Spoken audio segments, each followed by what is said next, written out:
Welcome to another edition of Rise Above the Grind. I am your hostess, the Consultress, Alissa, bringing you amazing conversations from the innovators, the disruptors, and the people who are thinking differently in today's day and age. Because let's face it, nothing is going back to normal, ladies and gentlemen. Everything is new, up for review. And by the way, that is a good thing. We are leaving the age of industry where we are pieces of mechanics inside machines and we're meant to just sit down, shut up, and behave, to disruption, entrepreneurship, creating new value, bringing new ideas to market, and putting things together in a different way. So I have the privilege and the pleasure of interviewing some of the best entrepreneurs on the planet. And so I'd like to welcome to the stage and to this broadcast, Miss Talmar Anderson. How are you doing today? Fantastic. Thank you so much, Alyssa, for letting me be here. Woohoo! Letting you be here. Listen, it was like a calling. When I meet people who are on fire and on purpose in their business, making amazing innovations and changes, I can't help but say, hey, come play. Let's go have a meaningful discussion because we're not going back to the age of old. We're not going back to we are using the tried and true principles, but we are no longer behaving like you need to do the things that exhaust you. That being said, I usually open up this discussion with, how do you define the word grind? Because inside of our ears, it's something different to everybody. So I would love to hear your perspective of what does the term grind mean to you when you hear that word? Grind, the word means just feeling the weight, like pressure, pushing down, right? Like, so for me, in what I do and where I go and what I say and what I see, it's the freaking never ending growing list of to do. And it really turns what we love and what we enjoy into a grind when we feel like we have to do something. And so for me, that's how grind shows up. That pressure of what do I have to do, and whether that's a real pressure or not, Mhm. is something to consider. Is it a real pressure or not? So this is the thing, when we feel like we have to versus we get to. And if you're seeing this on video, you're seeing that I have a blue side of my screen and then a very colorful rainbowish side of my screen. And like the soul crushing weight of what business has meant to many has been, I have to go to work. I have to work 40 hours a week. I have to do this because my family matters to me. But the word have to, let's just open that up a little bit because in today's day and age, I think there are so many more opportunities, even though things do seem a little bit unsettled. So tell me a little bit more about this have to thing you're talking about. Well, you know what? That walks really well into one of the things that I just believe that we're not being honest about. We're not being honest about the fact that we choose our have tos, that it is personal choice. And we might say, well, I have to go to my mother's birthday party, even though she's going to make me feel bad. This is not my mom's story. God, fortunately, but she makes me feel bad, and then she's going to tell me I didn't do my hair right, and then she's going to pick apart my business because it's taking too much of my time or whatever. We're going to get criticized. Do you have to only because you feel like you want to stay in good standing with your mother. You want and value the family engagement. You like the identity of being a good daughter. There's so many ways we can take it. And for me, it all comes back to personal accountability and responsibility. The have tos really need to be changed to get tos because in all situations, you have a choice. It may not be a pretty choice and not one that I would always want to choose. I get it. But in the end, everything is a choice. And this, I think the sooner we get to that ideology, that the have tos are things we've chosen to prioritize, then we get to say we get to go to work. We get to go to the family birthday parties. We get to do 110 things because we choose to. It changes the framework, the energy, and it gets you a little more real about maybe I don't have to go to that birthday party if it makes me feel worse than it makes me feel better. Oof. I mean, those are some powerful choices that we are making sometimes unconsciously. The Subconscious. Oh yeah, big part of it. Big part of it, right? It is. And so because part of this discussion around rise above the grind is Mhm. there's more to it than we might otherwise be privy to if we just open our eyes and look. So Mm. the fact that get to is inside of this broader context. Oh, I Mhm. don't have to. I'm not beholden to. It's not required of me from external sources. Mhm. I'm choosing this. Like, so asking bigger questions. You're like, what am I choosing? Like, I love Mm. your framework about, I have to go to my mom's birthday party, but no, I'm choosing to go there because it matters to me to be a good person. It matters to me to show up for my family, to celebrate the good things. So where else in the world does this have to and get to kind of show up? I know, we talked a little bit in the green room about, what you do and how you provide transformations, but where are you seeing this get to versus have to conversation? It sounds like you're a change agent to shift people from that space of obligation into that Mhm. space of, it's a choice, it's a privilege. So where are you Ah. seeing that show up for your clients? In my joyful work of getting to work with business owners and CEOs every single day, I get to start working with a business owner that has this passion and vision that they know is so close. If it just wasn't for the fact they don't have the right people, or they're not working hard enough, or I'm not saying the right thing, or I'm not paying them, we want to internalize that idea. But it really is all about the concept of, you chose to be a business owner. And I'm not, it's not that it has to be hard. It's that you're not being honest about the things you want, and you're trying to serve too many people's ideas. And there's a way to get clear and strategic about what we want in our business and our lives, and how we communicate that, and how we make our choices. And so once you get to the idea of what you want to say no to, which is usually the biggest part of get tos, right? I get to do this means I'm not going to do that. It's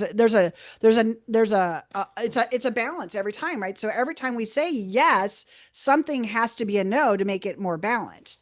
And so it's really important that we get okay with saying no, and shedding maybe that identity of, oh, but I'm a business owner, I have to work 800 hours, and I have to work harder than my team, and if I'm not there, then my team's going to think I'm off doing this other, sailing around the world, which honestly I kind of want to. So hopefully that day comes faster than yesterday.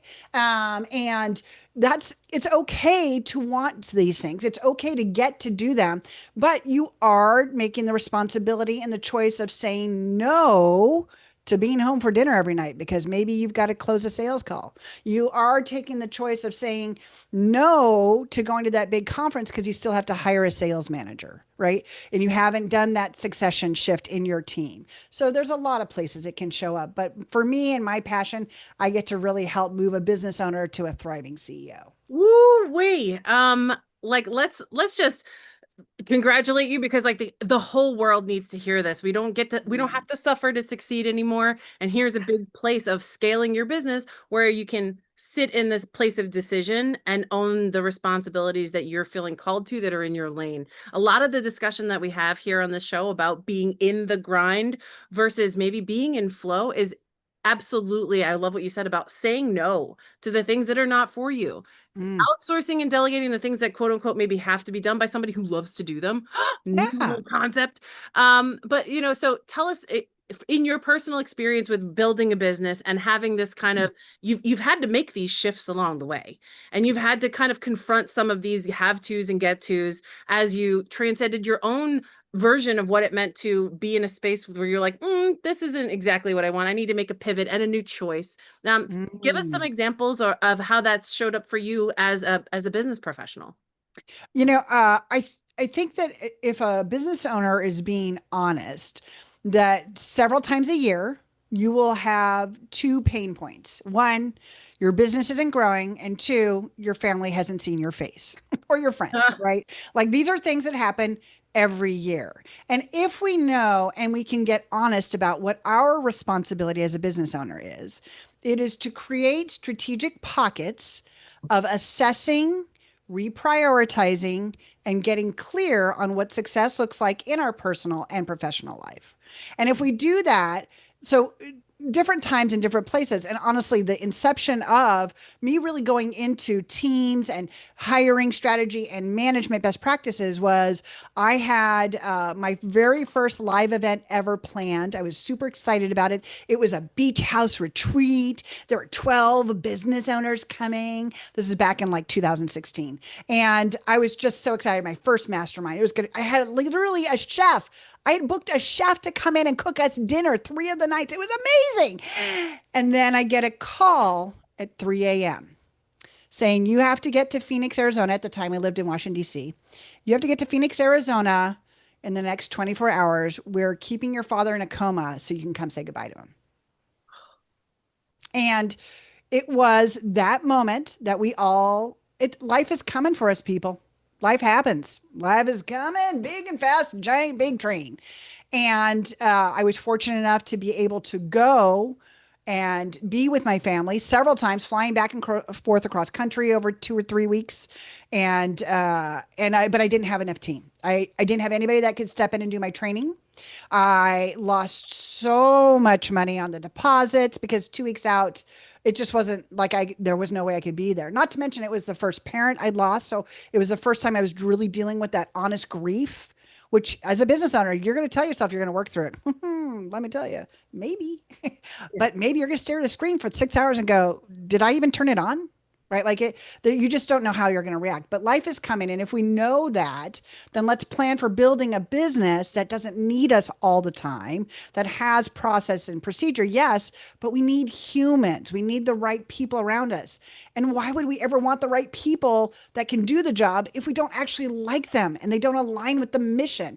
So there's just so much strategy in building the right team for you. And it has to be about every different person, right? Alissa, your customer service representative and my customer service representative would never be the same.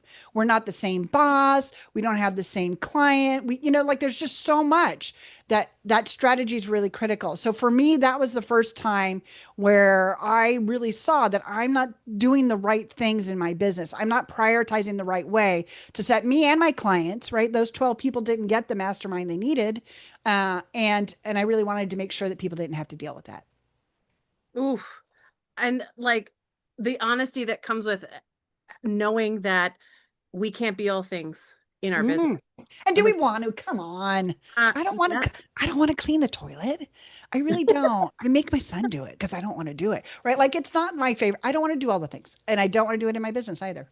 Yeah, and that alignment right there is very crucial because oftentimes in our world we find we have to wear the business hat and then we get to wear the personal hat. And but what about the me hat? What about we bring all of ourselves to all of our Mm. situations, whether we like it or not, and knowing that we need specific people in specific places to balance out, us A types who go out there and build our own businesses and our own book of business, and we're in charge of the relationships and the business development. Sometimes we get a little cocky. I can do it all. Mhm.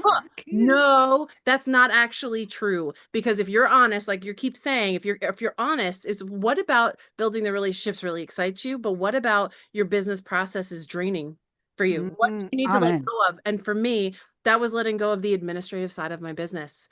I was Yeah. so married to doing it all because I'm like, look at all this technology. Look at all of these ways that I could do everything. And so there was an ego component in there. It was like me proving it to myself. Love that Could honest. do all of these things, but is it right? Is it proper? Is it built in my best interests? When I'm not around, my executive assistant, she handles everything for me now. And that took me a few iterations of figuring out who the right fit was. But this idea that I could do it all myself started to weigh on me, and I wasn't in my genius zone. I was not being as effective or as influential for my clients in their transitions. Hmm. And so I was being inauthentic. I was not standing for the transformation that I was Oh, I have an even worse one. promoting. You were being selfish. And what I mean by that is how much more impact can you and your business make when you stop doing your own bookkeeping receipts and you're doing the thing? How much bigger can your company affect all the beautiful clients that are out there that desperately need the solutions, the services, the products, the beautiful big vision that you have? It's not because you want the things, it's because you know what you do has impact and it's helpful and it's important. But as long as you're keeping yourself looking and posting your social media when that's not your company, well, honestly, then you shouldn't be either. Let's talk marketing agencies. But really, it's about understanding where your business needs you. And it is first and foremost, I'm so sorry. It is first and foremost to decide what the business as an entity needs outside of you and who can do that. Yep. And if that includes adding a budget line because you need to hire somebody, then you just put it on your budget. You start to increase your revenues. You get to that budget line when it's covered. And now you start to look for the people that can help you delegate. It I doesn't have to be mean, complicated. It doesn't. did the clouds just part? Did y'all hear the angels go, ah? Like if you don't have a Talmar in your life, you need to get her in your life. So I will say for those of you listening to the podcast, stay tuned. We have some amazing guests lined up right after this, so don't go anywhere. And we will now take our conversation into our studio audience where we workshop these principles with other fascinating people in business. So before we end the broadcast for our listeners, where can people go to find you, Talmar? Oh, thank you for asking. Go to yourbosshq.com. That's our website. You can learn all about us. And if you just want to have a chat with me and talk about what's going on with you, your team, or your company, Zoom with Talmar.com will give you an opportunity to set up an appointment. So go ahead, ladies and gentlemen, and go do that right now. Because if you don't have someone in your business, in your life, standing for the things that will help you grow to see a bigger vision, you're missing the boat. You're grinding away at your own small circle. Having mentors and relationships in your life like this one, that's what moves the needle. And it's in community. So let's go to that community right now. For our broadcast listeners, stay tuned. Your next episode's queued right up right here.